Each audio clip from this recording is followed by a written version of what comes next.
Hi guys, if you ever need to lift the front or the rear of the vehicle, today we will show you where the jacking points are.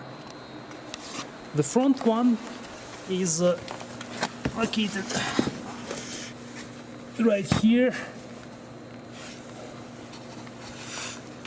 and as you can see it is easily accessible. And the rear one is located right here, and as you can see it has a cover on top of it.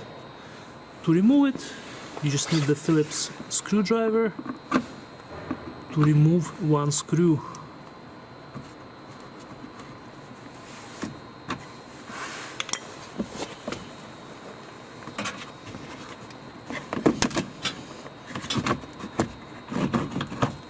Just slide the cover off,